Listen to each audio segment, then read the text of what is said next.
আসসালামু আলাইকুম প্রিয় শিক্ষার্থী বন্ধুরা, আশা করি সবাই ভালো আছে। আমি আছি জাতীয় মডেলে, আর আজকের এই ক্লাসে গুরুত্বপূর্ণ একটা অঙ্ক নিয়ে তোমাদের সামনে হাজির হয়েছি।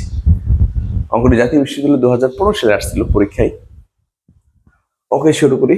সমাধান যে দেওয়া আছে, ভোগ অপেক্ষক সি সমান 100 প্লাস 0.8y এবং y সমান হচ্ছে 1000।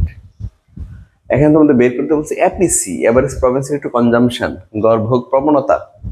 বের করতে হবে MPC, marginal propensity to consumption.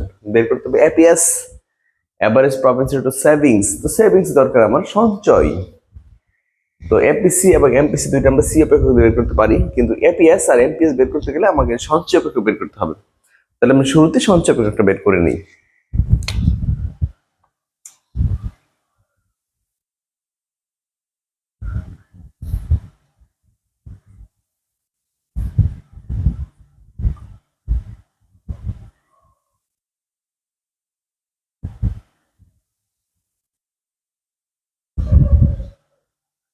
সঞ্চয় অপেক্ষক নির্ণয় এস সমান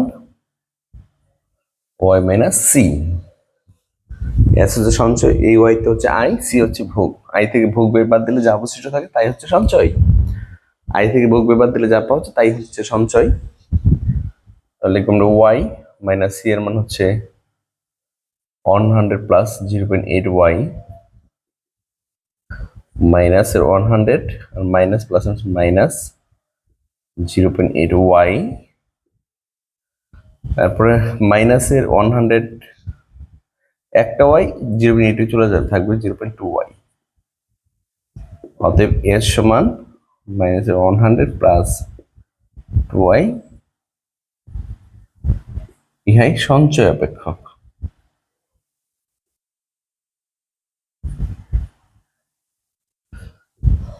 ওকে, আমরা সঞ্চয় অপেক্ষক বের করে নিলাম।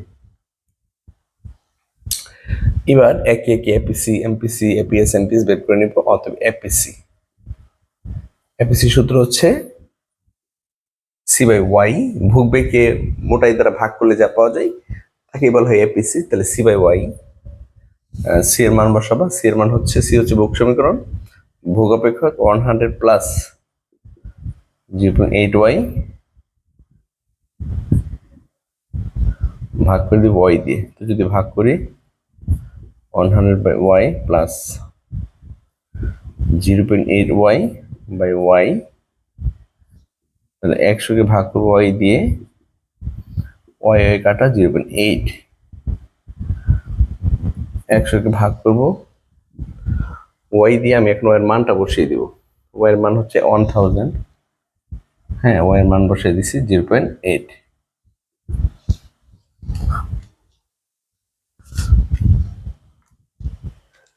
একশোকে ভাগ করে দিবা 1000 দিয়ে, 0.1, 1 প্লাস 0.8, 0.9।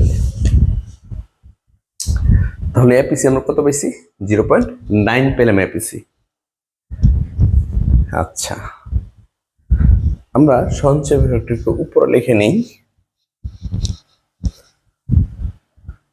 এর সমান মাইনাসের 100 প্লাস 0.2y।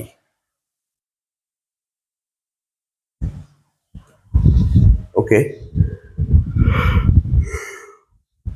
এরপর বের করতে পারো এমপিসি, ডিসি বাই ডিওয়াই। আমরা এমপিসির এই সূত্রটা লিখে অভ্যস্ত। এমপিসি সমান delta C by delta Y. তোমাদের মনে রাখতে হবে যে ডি আর ডেল এর ব্যবহারের কত কিছু পার্থক্য রয়েছে। ডি ব্যবহৃত হয় সমীকরণের ক্ষেত্রে, ডি ব্যবহৃত হয় সমীকরণের ক্ষেত্রে, অপেক্ষকের ক্ষেত্রে, আর ডেল্টা ব্যবহৃত হয় নির্দিষ্ট মান বা জ্যামিতিক ক্ষেত্রে। তো যেহেতু আমাদের অপেক্ষক সমীকরণ রয়েছে, ডি ব্যবহার করবো, ডিসি বাই ডি ওয়াই। এটা হচ্ছে এমপিসি এর সূত্র, মনে রাখতে হবে। অবশ্যই এই পার্টটা দেখার আগে তোমরা ডিফারেন্সিয়েশন করে আসো। একদম মৌলিক গণিত করার যখন শুরু করবা তোমাদের উচিত ডিফারেন্সিয়েশনটা আগে করা, আর ডিফারেন্সিয়েশন করে তারপরে এই অংশটা দেখো। ডিসি বাই ডি ওয়াই তো লিখলাম। এখন হচ্ছে সি এর মান বসাবো। সি এর মান হচ্ছে 100 plus 0.8y 100 plus 0.8y। Y এর সাপেক্ষে অন্তর্গ্রহণ করবো, ওয়াই যেখানে থাকবে না সেখানে 0, এখানে ওয়াই আছে নাই তাহলে 0, এখানে ওয়াই আছে, ওয়াই এর সাপেক্ষে ওয়াই অন্তর্গ্রহণ 1 থাকে শুধু 0.8, ব্যাস এটা হলো এমপিসি।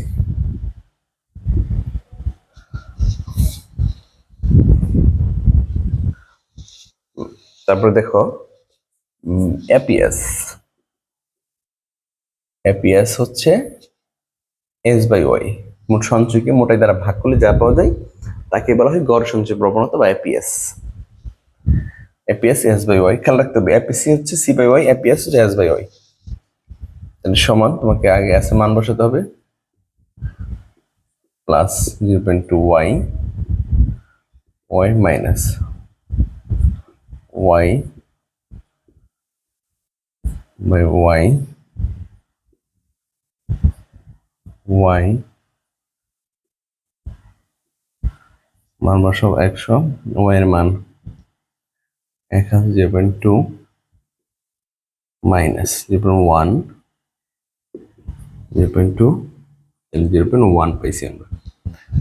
এই 0.1 হচ্ছে এপিএস এর মান, 0.1 পাইছি আমরা এপিএস এর মান। কি বাদ দিচ্ছি এমপিএস, অর্থাৎ এমপিএস, এমপিএস ঠিক একই formula, DS by DY, D by DY, MPS 100 plus 0.2y। তা আমরা ওয়াই এর সাপেক্ষে অন্তর্গ্রহণ করবো, এখানে ওয়াই এর সাপেক্ষে অন্তর্গ্রহণ করলে এখানে ওয়াই নাই, 0 হয়ে গেছে, ওয়াই এর সাপেক্ষে 1 থাকে 0.2, এমপিএস ডিএস বাই ডিওয়াই, ওকে 0.2 পাইছি আমরা। তো এইভাবে আমরা এপিসি, এমপিসি, এপিএস, এমপিএস বের করে নেব। আশা করি সবাই বুঝতে পেরেছো। আমার ক্লাস যদি ভালো লাগে তুমি তোমার বন্ধু বান্ধব সবাইকে আমার অনলাইন ক্লাসের বিষয়ে শেয়ার করো। ভালো থাকো, সুস্থ থাকো, আসসালামু আলাইকুম।